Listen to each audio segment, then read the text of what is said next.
মনে করবে না যে বারবার তালিয়ে যাচ্ছি মাতালের মতো ব্যবহার। আমি কিন্তু বাবা মাতাল নই, আমি কিন্তু মদ খাইনি।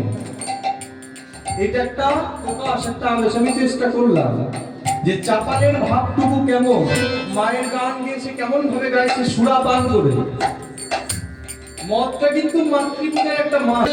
বলা হয়েছে মদ্য মাংস মৎস্য মুদ্রা মৈথুনী পঞ্চমকার যদি না থাকে মায়ের পূজা হয় না। তাই সুরা পান করে মাতালের মতো গান গাইছে। মামা বলে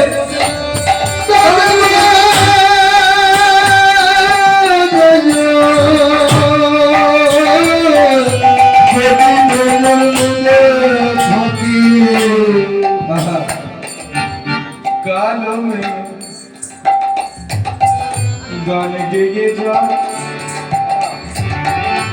লাগে মাথার কে কালো গয়ে গান গেয়ে যা লাগে মাথার কে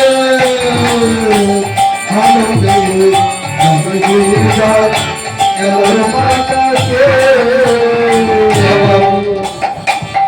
আমার মা কি সুন্দর, আমার মায়ের মাথায় শোভে নাই কোনদি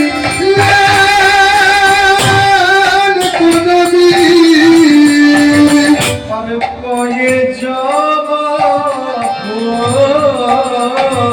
আমার মায়ের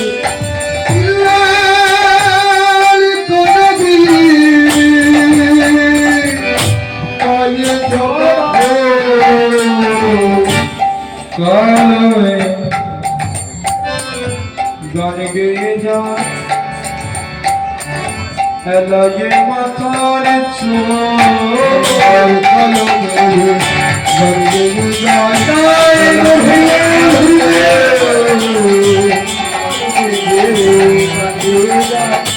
কালো মাথাকে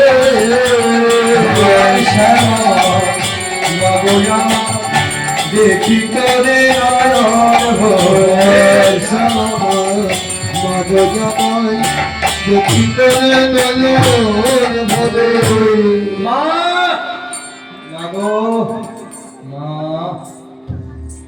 মদের নেশায় আক্রান্ত হয়ে ওই চাপাল গোপাল ঠিক শিবা সঙ্গনের সামনে দিয়ে যেতে লাগে। ওই দলের সঙ্গে দেখা হয়ে গেল তর্করত্ন যুক্তিবিদ্যা। যত নবদ্বীপের সমাজপতি ছিল তাদের সঙ্গে চাপালের দেখা হয়ে গেল বাড়ি ফেরার পথে। চাপাল আশ্চর্য হয়ে দেখি, শোনো, হ্যাঁ আমি তান্ত্রিক, আমি মদ খাই, আমি বলি রে, আমি মদ খাই, আমি বলি দি, আমি রক্ত চন্দন নিয়ে থাকি, ভূত পিশাচকে নিয়ে থাকি। তবে তবে হে সমাজপতি, আমি আপনাদের মতো দুমুখ সাপ নই, যে কিনা দিনের বেলায় নিমায়ের নিন্দা করে।